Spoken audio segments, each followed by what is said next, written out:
Hello, I'm the Cartographer, and this is the fourth video in my Fallout 76 Post-Wastelanders main quest series. Here we are in Flatwoods, where we were last time. Again, we're going through the main quest, reading all the lore, and sometimes that can take some time.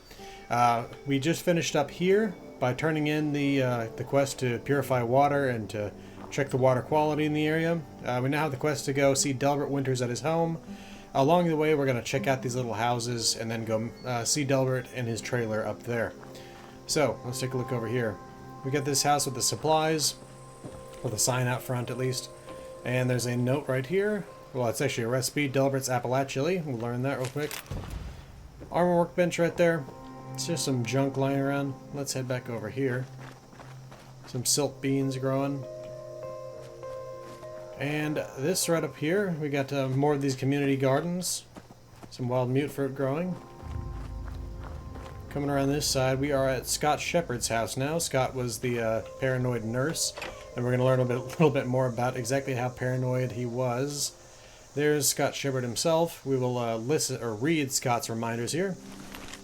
Remember, set up a trap for the you-know-whos and use holotapes to try to record their noises at night. Get a lock for the secret stash by the Brahmin tubs behind the house. Get a bigger gun, or more guns, or both. Try to tame a wild dog, or giant rat. R.I.P. Perry, you sweet. And the note cuts off. He's got some chems and some money on him as well. Some junk here and a pipe pistol there on the table. And now he mentioned getting a lock for the stash up by the Brahmin tubs back here. And sure enough, if we look in between them, there's a cooler, and it's got his survivor story. Responder Dasa gave me some supplies in exchange for my survivor story, so... Hi, my name is Scott Shepard. Things are going all right. I was a nurse before the war, and I guess nothing much has changed. I just work for the responders now, and I don't get paid.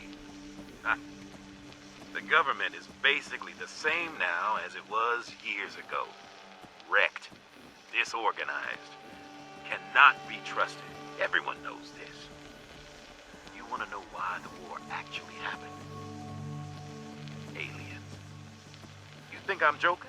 Listen, right before everything went to hell, I saw them. I was grilling hamburgers out in the yard with my dog, and I heard rustling from the bushes and a zapping noise. Next thing I know, I'm lightheaded, and I felt myself falling to the ground. And I didn't even have a lot to drink. I woke up, and I saw some little thing run into the bushes with my dog following it. And I knew something was wrong. I found my dog later with a clump of green skin in his mouth. Green, like moss or something. The bombs fell almost 10 days later. 9 days, 19 hours to be exact. That's 235 hours precisely. You know what that is, right? That's right. The atomic number of the fissile-isotope of uranium. They had a plan from the very beginning.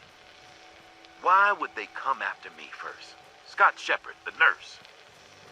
Well, good question. I'm glad you asked. They have our blood. They knew which ones of us would survive. This is one big experiment to them.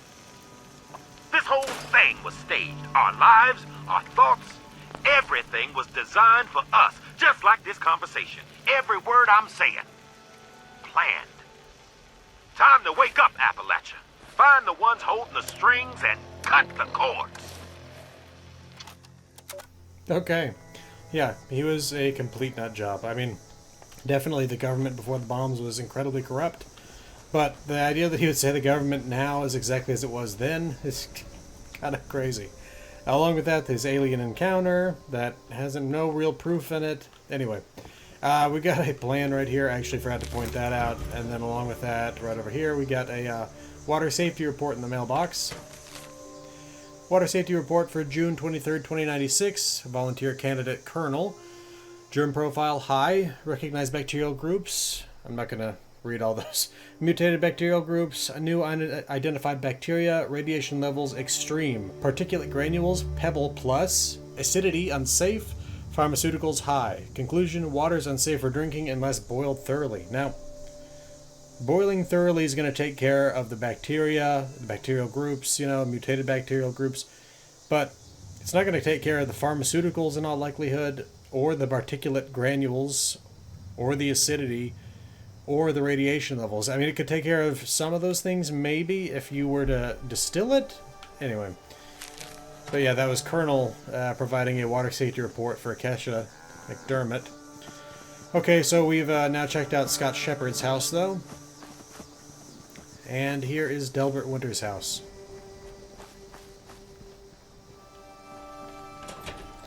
It's an interesting thing about Delbert to consider is that he had an entire town here of houses. Best I can tell, he was the only one who survived the war that was living here. Again, there may have been others, but he I know for sure because he was running the church over there before the war. But instead of deciding to take one of these houses that's, clearly nicer than this trailer here, he decided to stick with the trailer. Maybe he didn't want to move into the house of some old friend or family member, or something like that. Anyway, bedroom here. Going through the kitchen. Got his bathroom here. And here is, unfortunately, Delbert Winters. He passed in 2096 in the summer.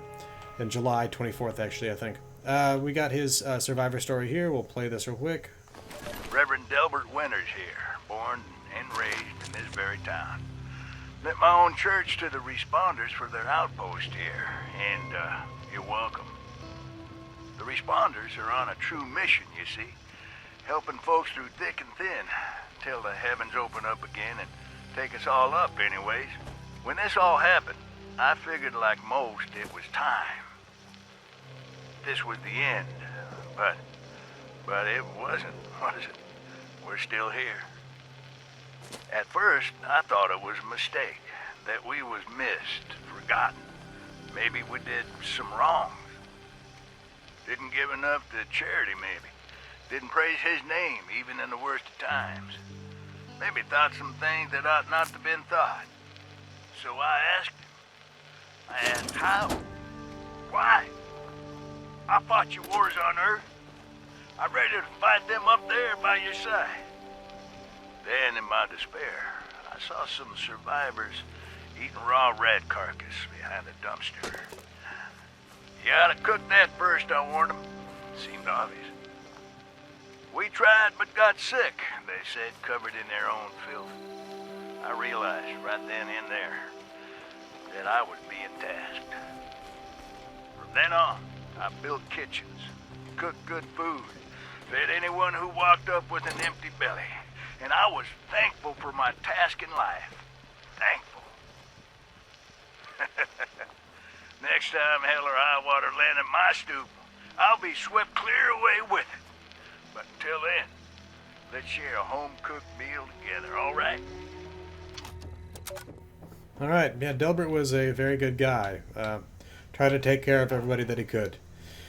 We'll read more about him here in his terminal. And you'll get a little bit more of an idea of who he was. Okay, volunteer training. Delbert wants every volunteer to cook one meal for today's potluck. Today's menu is Survivor's Basic Ribeye Steak. Instructions, get some meat from one of the local cows, toss it on the fire until it stops oozing. Okay, Comfort Food Cookbook. We've got the, new Comfort Cookbook recipes detected, updating database, Appalachia. Delbert's Appalachia recipe. Get some tomatoes, the uglier the better. Add some beef, doesn't matter the quality.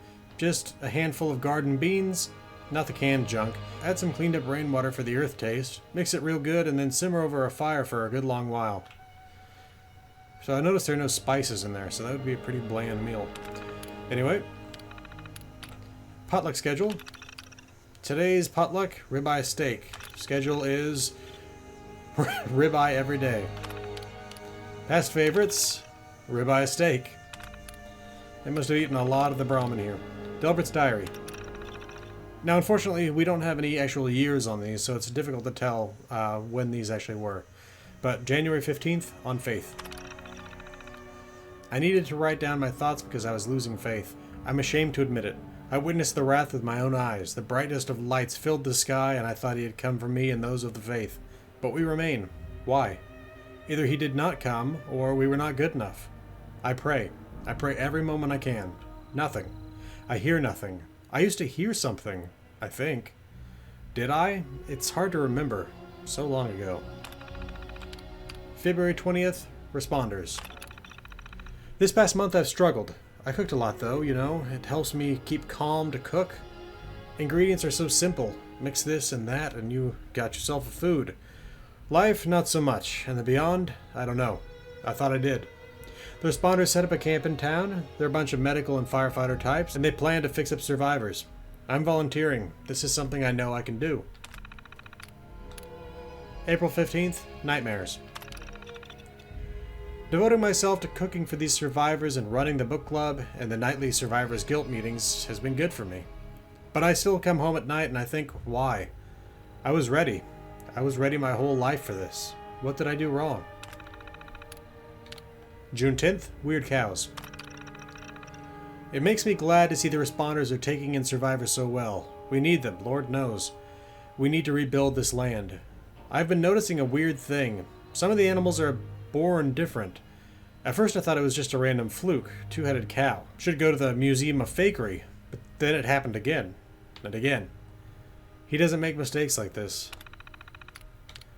September 1st, The Flood. Weird cows are born more often than not, and I don't know what to say. Plants are weird too. Plants are merging, changing colors. I don't know what. Maybe this is a recreation of our world, like after the flood? If so, we survivors had no ark, no protection. I stayed up all night cooking stew and corn pone for everyone here. There's a lot of us now. A lot of us aren't doing so good. Some have lost faith in the Responders and ran to the mountains to join the gangs.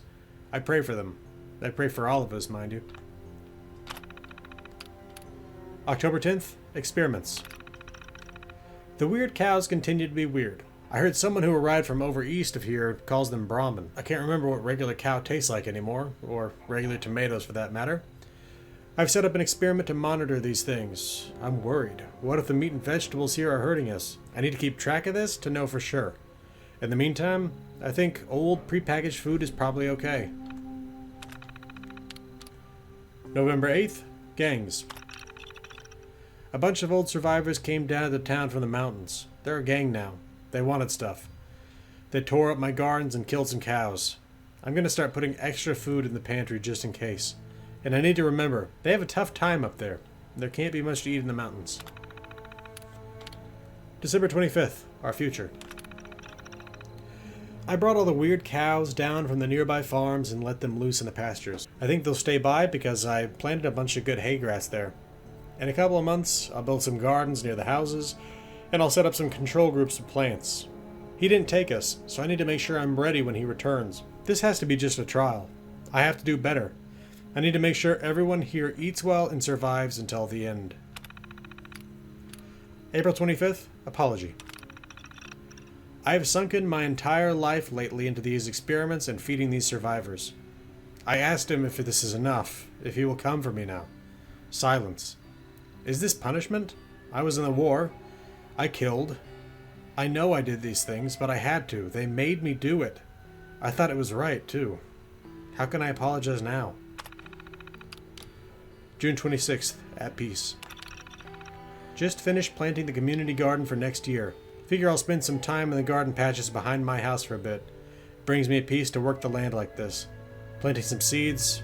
Gonna see what in the hoot they turn out to be. Don't look like any kind of seed I know. Bless his creativity, right?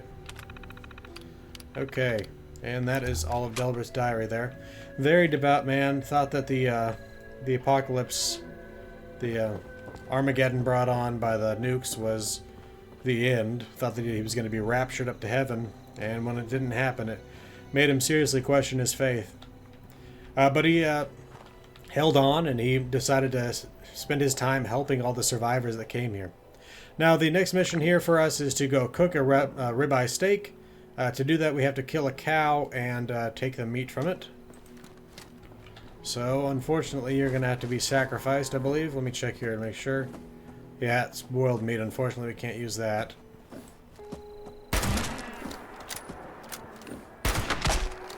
Jeez. What an awful way to die there. Okay. Let's head on over and see what we can cook up with this.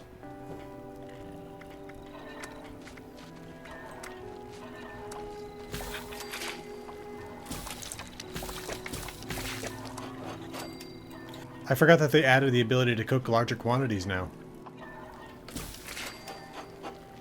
Okay, so just cooked some ribeye steaks. Let's see what it tells us to do now. Check in with the self-serve kiosk, okay? Okay, complete training.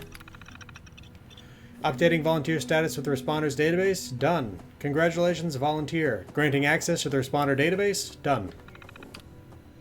Okay, now we need to contact the responders using the database.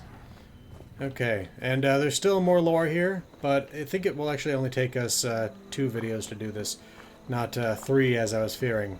Okay. So, here's the terminal. Before we go into that, there are multiple things to look at around here. So, we'll start with Golly Mine Recon, the note on top of the computer. Jeff, I hope things in Flatwoods are going well. I had a thought I wanted to share. If you can spare the personnel, I'd like to send a team into Golly Mine.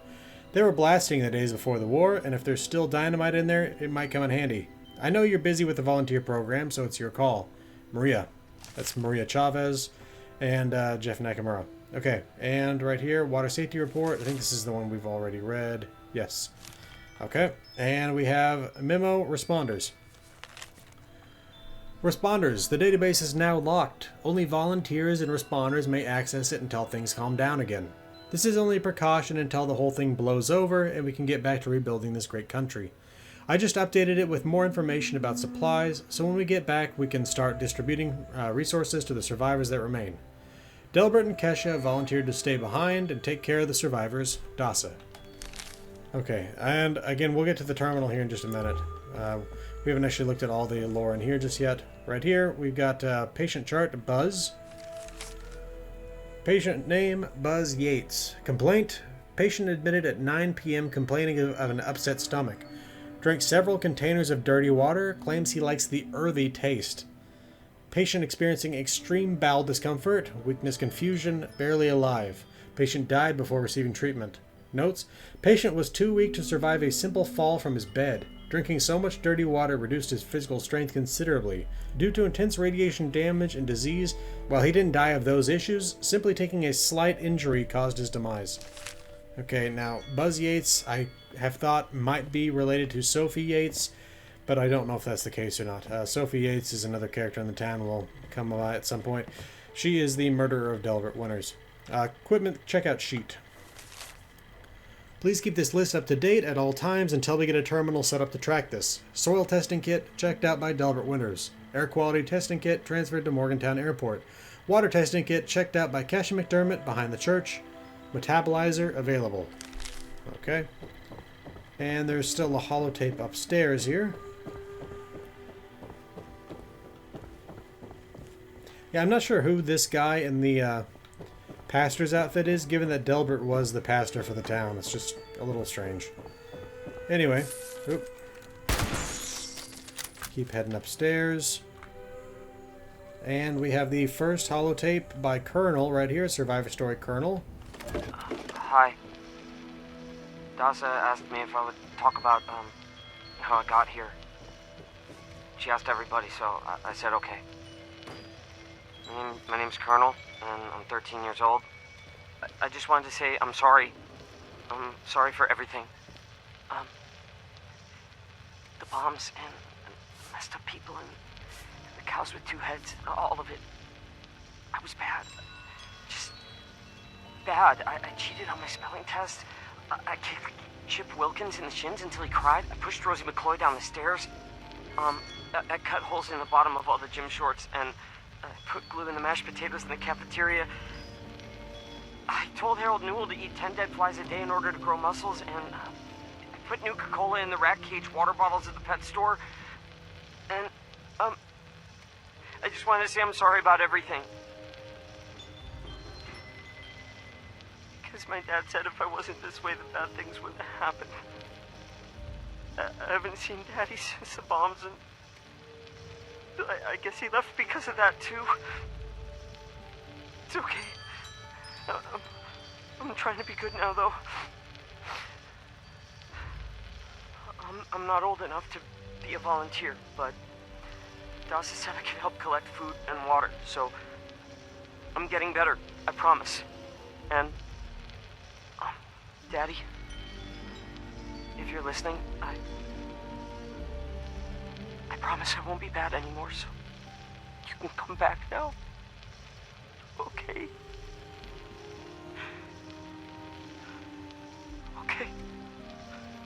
Bye. Oh, pretty awful emotional abuse the father did to his son there. Basically blaming him for everything until it got to the point where he was blaming himself for the apocalypse. Let's log in as a volunteer. Emergency, contact responders headquarters. Okay, so that completes the quest. Gives us this message right here. Establishing connection done. Message received. 1. Displaying. Urgent message. A large horde of Scorched is on the move and might be headed for our main base at Morgantown Airport. All personnel are requested to report to the headquarters as soon as possible. Bring weapons and medical supplies. Maria Chavez. Connection terminated. Okay. Restricted messages. Training volunteers. 2. All survivors from responder Dasa Ben-Ami. By now, everyone has heard about what happened with Casey and the 2 young survivors that arrived from Sutton. It's tragic. There are no words, but he just didn't know, and they trusted him to know. So, we've decided that all volunteers must now start as volunteer candidates first, and during this time, we'll go over the basics now. Food, water, that sort of thing. Casey decided to travel into the mountains to clear his head. We tried to persuade him to stay, but it's his choice. We hope he'll return soon. Strange little story there. I'm not entirely 100% sure what to think about that. There was some sort of con artist, psychopath over in Sutton that killed a bunch of people with mass suicide. I don't know exactly how that relates to this. I don't know if Casey was potentially that psychopath. Anyway. Self-serve kiosk. 2. All survivors from responder Ben-Ami. The new kiosk should help us handle additional volunteers should any arrive. Lately, most of the survivors are too injured to help themselves, but they see a kiosk as a sign that others will be arriving soon to help. We need that hope. Kiosk bugs. 2. All survivors from responder Ben-Ami. The self-serve kiosk seems to have some issues. The message of the day keeps cycling every hour, and every time I add a new volunteer, it doesn't save the profile or send the information to the admin terminal. Interviews. 2. All survivors from responder Ben-Ami. We are the survivors, folks. We are learning how to live out here, and we need to preserve and distribute this knowledge. Do you know how to make clothing from animal hide? Determine a good barrier from a poison one? Let's talk about that. Let's tell the world what we've learned. Welcome. 2. All responders, all volunteers from responder Ben-Ami. Welcome, responders and volunteers. Thanks for working with us. As you know, we are trying to cope with the influx of survivors that need our help. The new volunteers program is going to help us concentrate on medical help while volunteers focus on basic survival needs. We are also collecting data for the responders database, which will help us rebuild Appalachia one day. So, please contribute this data when you can. Okay. And let's log in as a guest. And we can see, welcome guest, Flatwoods responder services are currently offline. Please use the volunteer bot if you need assistance, accessing database, access denied, print newsletter, which gives us the Flatwoods Gazette. Okay, so that completes second helpings. There's actually some more information we need to take a look at in there. But let's see what this gives us here. We get a Tinker's Workbench Plan, 12 wood scraps, 1844 rounds, and a diluted stim pack. Starts the quest, Final Departure. Got to level 5 just then. Investigate the responders base at Morgantown Airport. Okay, there's still more to see here, and then we have to read the Flatwoods Gazette. Requests. A lot of them. Okay, I was wrong. This is probably going to take another video. At least part of another video. So, June 15th, 2096, new patient medals. Transcript from the volunteer bot's records. Everything hurts. Literally everything. I don't even know what happened. I tuned into the radio station, heard about this place, but nobody here knows where y'all went off to. Weird, because again, Kesha and Delbert were both here and alive at this time. I have no idea why they wouldn't tell this person anything, but this is Mickey Eddles here. From July 18th, 2096, new patient, Chris. Patient, Balthazar. I'm assuming that's Chris Balthazar. Anyway, transcript from the Volunteer Bots records. I was running and I broke all my toes and my nose wouldn't stop running on top of everything. I was getting attacked by some kind of horribly messed up person and then I started feeling sick. I think he died. His skin was on fire. I just kept running. That's when I broke my toes and I'm just going to lie down for a bit. I just feel bad. Comment from Metals on July 19th, 2096. Yeah, that guy who signed in yesterday with the sniffles and broken toes just died, I guess. He turned to me and said, maybe I ate something bad, and that was it. I'll bury him out in the back. This ain't my job, you know. You're welcome. Okay, and we have from July 25th, 2096, the day after Delbert Winters was murdered, a new patient, Cullen. This is patient Cullen McLeader, one of the last of the responders before the scorching. I figured I could get some training here from professionals, survival type training. I'm going to work on the volunteer responder program. I heard if you get access, you get a bunch of rations and rugged survival equipment, so I'm going to do that. August 1st, 2096, new patient Mike. Mike Scholler. I used to be a member of a bunker to the east. We had plenty of food and water, so I thought. People got nervous, there was a fight. Anyway, I left, but I don't have any supplies. Heard about this place on the radio, so here I am. Just here to trade, really. And from the next day, August 2nd, 2096, comment from Cullen McLeader.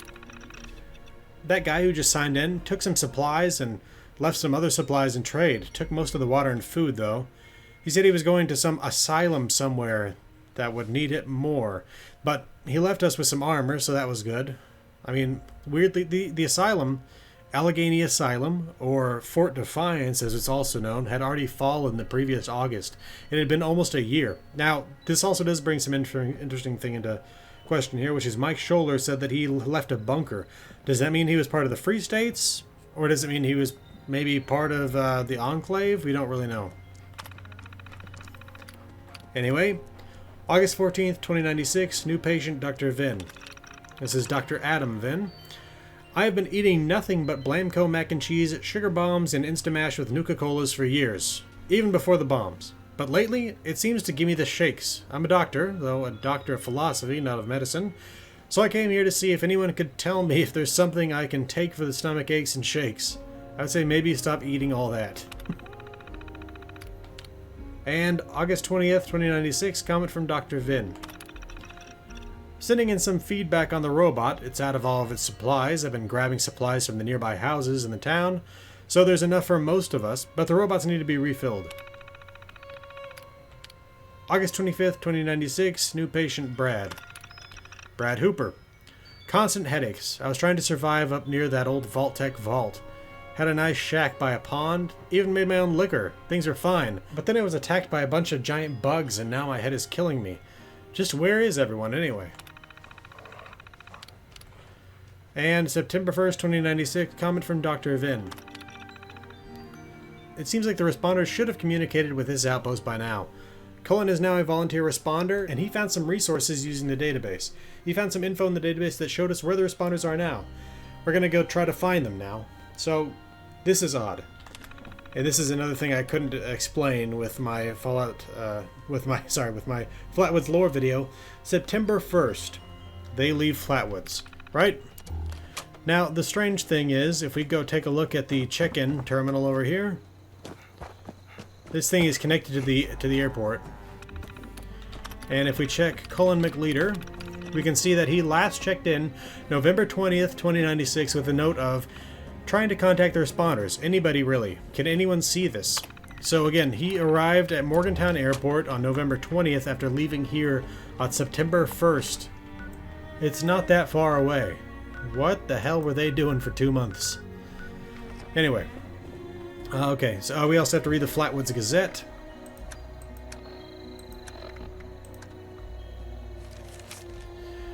From June 16th, 2096, volunteers needed. We need people to feed and shelter survivors.